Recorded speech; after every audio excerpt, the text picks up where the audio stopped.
Porque hay alumnos exitosos académicamente hablando y hay otros que terminan fracasando.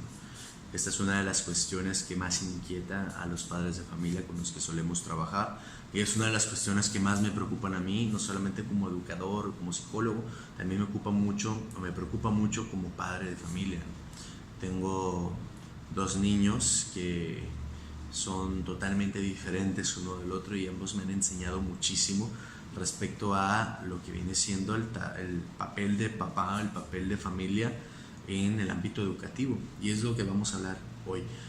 ¿Qué tan fuerte es la influencia del entorno y de la familia para lograr o conseguir pues unos alumnos que logren un nivel adecuado de capacidades, de habilidades y de conocimientos, que lleguen preparados al fin del camino escolar para lo que es la vida real?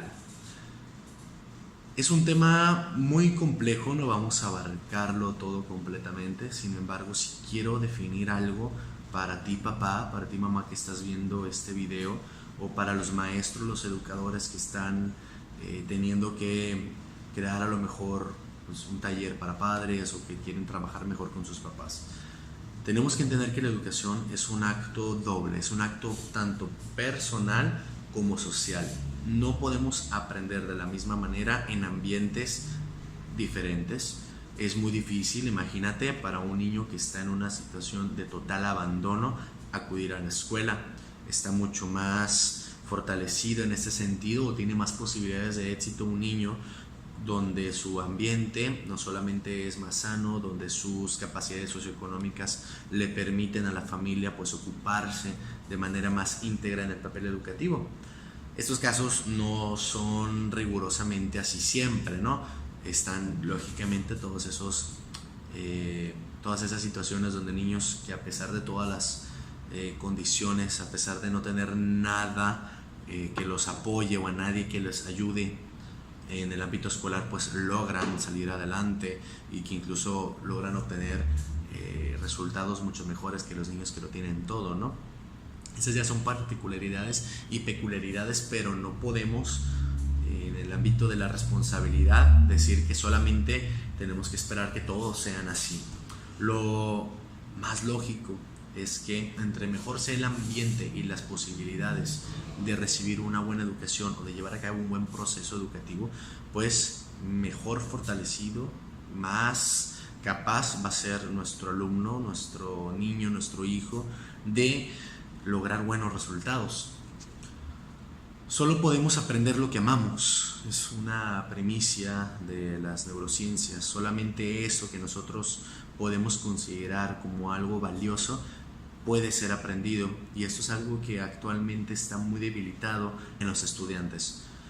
Es de vital importancia que como padres de familia o que como parte del entorno familiar de los niños les hagamos entender qué importante es que aprendan eso que le están enseñando en la escuela. Qué importante es eso que ellos más adelante van a estudiar. No podemos ser antipáticos ante el proceso educativo, porque si nosotros le transmitimos a nuestros estudiantes, a nuestros alumnos, a nuestros hijos, que lo que están aprendiendo es algo aburrido, ellos lo van a entender. Van a entender que es aburrido y no lo van a aprender. Si nosotros le damos, por otro lado, la pasión, les transmitimos la pasión por aprender a nuestros hijos, ellos también lo van a lograr. Ellos también se van a interesar en matemáticas, en ciencias, en español, en todas las materias. No se van a limitar solamente a lo que le enseñamos en la escuela, van a ir más allá. Los niños cambian todo el tiempo. Los niños, cada año va a ser diferente para ellos. Necesitamos ser constantes en el proceso de acompañamiento. No podemos dejarle todo al profesor. El maestro a lo sumo va a lograr educar pues los contenidos, o lo mucho va a lograr transmitir todos los conocimientos que cierto programa, cierto currículo exija, pero para poder lograr alcanzar un nivel educativo adecuado, pues necesitamos estar ahí atrás como familiares, como padres de familia, dándoles ánimo a nuestros niños, ánimo a nuestros hijos. Entre más desconectados nos veamos nosotros del ámbito educativo, más desconectado va a estar, más desinteresado va a estar el alumno. ¿Qué pasa, por ejemplo, en la escuela? En la escuela le van a enseñar a mi hijo, y esto lo tengo yo muy claro como maestro y como padre de familia, que a mi niño, la maestra que tiene actualmente, le va a enseñar historia, matemáticas, español, un poco de artes, van a ver formación cívica y ética, van a ver las materias que el currículum cubre, pero en la casa es donde yo le voy a dar a mi hijo valores, habilidades, constancia, capacidad de trabajar en equipo, capacidad de resolver problemas. Yo es ahí en la casa haciendo tareas junto con él, o simplemente cumpliendo el papel del que lo lleva a la escuela, es donde le voy a infundir el amor por la educación, el amor por aprender, el amor por capacitarse cada vez más en el área del conocimiento y ser una persona con mejores expectativas de vida. Eso solamente lo puedo hacer yo en casa. La maestra, si bien hace su trabajo, puede ayudarme, pero realmente es el padre de familia, es el entorno al cual pertenece, al cual regresa el niño después de las clases, el que le va a definir su deseo. Y esa es una parte muy importante en la cual tenemos que concentrarnos, infundir en nuestros niños el deseo por aprender, que ellos de verdad sientan las ganas de conocer, de hacer las cuentas, de resolver los problemas matemáticos, de leer, de escribir algo, de darse cuenta cuán maravillosa es cierta materia, cierto dato, cierta información, cierta manera de ver el mundo. Todo eso lo tenemos que infundir nosotros como tutores, como padres en los niños. No esperemos que eso se logre simplemente llevando al niño a la escuela. Voy a dar algunos ejemplos específicos de cosas que en México estamos tal vez muy debilitados en comparación. Por ejemplo, en Corea del Sur, ustedes pueden buscar noticias, datos. Hay un problema con la educación. El problema es que es demasiado salvaje. ¿Qué sucede en Corea del Sur? Que a los niños no solamente se les exige mucho más que en otros países, también la cuestión de las horas del día que un niño le dedica a la escuela es excesiva. Ellos inician en la mañana muy temprano, prácticamente desayunan o comen en la misma escuela porque continúan hasta la tarde, y una vez que llega la tarde no se detienen. Las mismas familias, los mismos padres de familia contratan escuelas privadas para que el niño que ya salió de la escuela pública se vaya a una escuela privada por las tardes, donde vean los contenidos o refuercen los contenidos que ya vieron en la escuela. Hay casos de niños que terminan a las 8, 9, 10 de la noche, lo cual esto ya es, claro, a lo mejor tal vez rayando en una exageración de la prioridad que se le da a los procesos formativos y educativos de los niños, ¿no? A lo mejor ya es demasiada la presión. Sin embargo, hay que tener en cuenta que esos niños a los cuales se les está exigiendo tanto, y por lo tanto sufren a lo mejor de algunos problemas que no son deseables tampoco, como el estrés, la ansiedad, o inclusive tienen allá muchísimos problemas con los niveles de suicidios en estudiantes. Eso es algo que sin duda ellos tienen que resolver y están ocupados en eso, pero ya tienen, digamos, que esa manera de ver la educación como algo muy competitivo, algo que siempre tiene que ser excelente. En el caso de nosotros, en el caso de México en particular, no sé, el resto de Latinoamérica, hay que pensar lo siguiente: nuestro hijo, cuando termine la universidad, va a ir a competir en este mundo cada vez más global, cada vez más conectado. Va a estar compitiendo con esos alumnos, va a estar preparado para competir con ese tipo de joven que realmente estuvo tan ocupado, no solamente su entorno social, sino su familia estuvo tan ocupada en el proceso educativo. Realmente vamos a poder darle los recursos a nuestros hijos para estar igual o más preparados que esos en los cuales se les dio o se les exigió, se les acostumbró a ir más allá de lo normal en el sentido de aprendizajes. Tenemos que valorar eso. Ellos ya resolverán sus problemas de alguna manera, pero nosotros de momento pues tenemos que entender que nuestro hijo va a competir con él, con los hijos de ellos, con los surcoreanos o con las personas que vengan de otros países donde la educación esté mejor. va a estar preparado para ser tan competente como él o no. Otro ejemplo es la educación en Finlandia, donde toda la sociedad está implicada en el proceso educativo de los jóvenes. Ahí inclusive las personas que no tienen nada que ver con la educación entienden que son parte del proceso formativo y educativo y ven de qué manera abonarle siempre a lo que viene siendo el aspecto de mejorar los aprendizajes de todas las personas, de ser una persona educada, de ser amables. Se protege mucho el desarrollo socioemocional de los niños, se le da prioridad al bienestar en la escuela más que al estar en la escuela, cosa que no sucede aquí, que tenemos que aprenderle a los sistemas finlandeses, inclusive a muchos que copian ese sistema, pues que la escuela se convierte en un lugar agradable en donde el alumno pues aprende a querer el entorno académico, donde realmente se le genera una pasión y un amor por lo que está viendo en la escuela, porque ve a sus maestros interesados y porque ve también pues que toda la sociedad está preocupada por el hecho de que él sea una persona preparada y educada. A lo mejor ellos han resuelto esta cuestión que tienen en Surcorea de no ser tan exigentes, pero sin embargo logran buenísimos resultados a la hora de preparar a estas personas para el futuro, de generar personas íntegras, preparadas, educadas y sobre todo fortalecidas en lo personal. Otro ejemplo también es Cuba, donde el sistema educativo integra a toda la sociedad. Una escuela, un centro educativo es un lugar donde toda la colonia, toda la cuadra, todo el sector en donde está esa escuela se ve implicado en el proceso formativo de los niños. Allá es lo más normal del mundo tener reuniones a cada rato.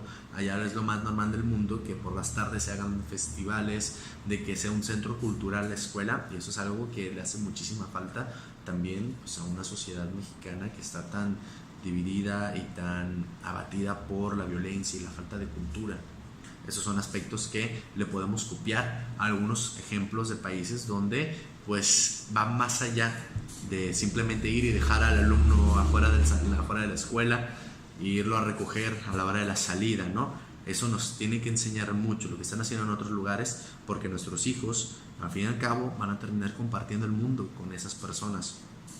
En México, ¿cuáles son los vicios, cuáles son los complejos que tenemos como miembros de la comunidad educativa, los familiares, los padres de familia? ¿Qué es lo que hacemos mal? ¿En qué estamos fallando? Al menos desde la perspectiva de lo que yo veo en la escuela donde yo trabajo y también como parte de la comunidad educativa donde están mis hijos. Yo veo una terrible desconexión, fuerte desconexión entre los padres, entre las familias y la escuela. ¿Qué pasa? Hay casos incluso de padres que jamás ven al maestro, jamás ven a la maestra, ni siquiera acuden a las reuniones y mucho menos pensar que se impliquen pues en la resolución de algo relevante a la educación de su hijo. Inclusive yo por mi parte, ¿qué busco? Bueno, a lo mejor no puedo estar en las reuniones porque cuando hacen reuniones en una escuela yo estoy teniendo reuniones en otra, ¿no? Entonces, ¿qué hago? Pues yo cuando puedo me acerco a la maestra de mi hijo, me acerco a la maestra de mi hija en el kinder y le pregunto cómo va, qué hizo, qué ha hecho, cómo está, cómo puedo ayudarle, qué errores está cometiendo mi hijo en la escuela, cómo hago para mejorarlo, en qué necesita apoyo mi hijo, en qué necesita apoyo mi hija, y en la medida de lo posible yo veo de qué modo darle seguimiento a eso en casa. Si yo me desconecto totalmente de lo que le está pasando a mi hijo en la escuela, de lo que le está pasando a mi hija en el ámbito educativo, ellos se van a dar cuenta, mis hijos se darían cuenta de eso inmediatamente y dejarían de estar interesados sobre todo en lo que tenga que ver con escuela, con la clase, con la maestra, con el maestro. Hay enemistades muy fuertes entre lo que es el papel del padre de familia y el papel del educador. Yo estoy en ambos lados y déjenme decirle una cosa, ambos tenemos razón en lo que sentimos. Es cierto, el maestro, el educador no hace todo lo que le toca hacer. Es verdad, muchas veces falla el educador en lo que le toca, en comunicarse, en hablar, en ver las necesidades específicas de tu hijo, en decir, a ver, tengo que apoyar más o tengo que adecuar la clase. Pero si el maestro falla 10 veces, esto es una frase mía, si el maestro falla 10 veces con los alumnos, el padre falla 30. ¿Por qué? Porque aunque tuvieras el peor maestro de la escuela dándole clases a tu hijo. Si tú estás realmente comprometido y preocupado por la educación de tu hijo, se va a notar, no el maestro ni la escuela, lo va a notar tu hijo. Y él va a ver de qué manera ese maestro, que a lo mejor no está haciendo bien su trabajo, pasa a ser algo secundario para él, porque él se va a ocupar, él se va a preocupar por lo que tiene que aprender. Y tú lo vas a apoyar y él va a notar que tú lo apoyas y que a ti te preocupa. Y mientras que tu deseo esté puesto ahí en el crecimiento y en el aprendizaje de tu hijo, él va a responder afectivamente a eso. Y él va a ver de qué manera darle una continuidad a los aprendizajes, absorberlos, hacerlos significativos. Va a ver de qué manera se le vuelve divertida la matemática, va a ver de qué forma leer y escribir se convierte en un hábito regular y algo que lo ayuda a él a estar contento consigo mismo. Eso se logra cuando el papá realmente o la mamá realmente se implica en el trabajo formativo y educativo. Pero cuando no es así, cuando todo se basa o todo se queda a un nivel muy primitivo y muy básico de decir es que él no está haciendo bien el trabajo, o el maestro que dice es que el papá no está preocupado para nada con el niño, ambos generamos esa enemistad, cuando en vez de enemistad deberíamos estar haciendo equipo por el proceso formativo y el proceso educativo de los hijos. Sin duda aquí en México, no sé en otros lugares donde nos estén viendo, pero tuvimos desde hace 6 años una campaña social donde pues de alguna manera se le culpó al maestro, se enfocó demasiado, nos enfocamos demasiado en las deficiencias que tenía el sistema educativo público. Se le recriminó tanto al maestro que se terminó destruyendo la figura o el simbolismo que había detrás de un educador. ¿Qué pasa ahora? Antes, estas son caricaturas que uno encuentra siempre en las redes sociales. Antes el maestro le decía a los padres, su hijo no se comporta, su hijo no pone atención, su hijo me falta el respeto, y los padres lo que hacían era castigar al hijo, ¿no? Ahora las situaciones se tuercen, ¿no? Ahora el hijo dice, el profesor no me dejó salir, el profesor me regañó, y el padre va y castiga al maestro. ¿Por qué está haciendo esto? ¿Por qué le está llamando la atención a mi hijo? Como si hubiera sido algo negativo. Habría que ver las formas, los momentos, los lugares, claro está. Por supuesto, el maestro no es perfecto, se puede equivocar, puede ir en contra de lo que le toca hacer, pero sin embargo, cuando nosotros como maestros o como padres de familia nos enemistamos e inclusive llegamos a faltas de respeto con la figura que se supone es la que está ahí educando a nuestros hijos, prácticamente nosotros mismos estamos minando el interés de nuestros hijos en la educación. Y si no pueden sostener en el maestro o en sus maestros, en el caso de secundaria y preparatoria, que no es uno, son un montón de maestros, si no pueden sostener la imagen de que esa persona que está ahí frente a ti es una persona que se merece tu atención, tu respeto, porque te va a enseñar algo, pues es muy difícil para el educador llegar a transmitirle algo de conocimiento. Y es ahí donde ya eso que sembramos, a lo mejor por motivos personales, empieza a afectar a nuestro hijo. No a ti papá. O sea, el pleito no va a acabar contigo, el pleito no va a acabar entre tú y el maestro. Eso se va a quedar grabado, eso se va a quedar como una intención, como un sentimiento en tu hijo, y en un futuro va a generar que tu hijo diga, la escuela no me interesa, no, es que los profes no sirven para nada, es que la escuela me da mucha flojera. Nosotros mismos vamos a cultivar esas actitudes negativas hacia lo escolar. Y entre más difícil sea para él prepararse en un futuro, más difícil va a ser para él ser una persona competente y profesional. Eso lo tenemos que valorar nosotros como una especie de harakiri, ¿no? De autosabotaje al futuro de nuestros hijos y por lo tanto al futuro de la sociedad. Todo esto se puede resumir en lo que yo le llamo, y unos colegas que están implicados y sobre todo en el ámbito teórico en esto, le llamamos la caída del deseo. Ya no deseamos, ya no nos interesa el aspecto formativo, el aspecto educativo. Como sociedad pensamos que educarse, que aprender es algo que no nos va a llevar a ningún lado. Muchas veces las frases, el que no tranza no avanza, se convierten en los cánones de valores para nuestros hijos sin darnos cuenta.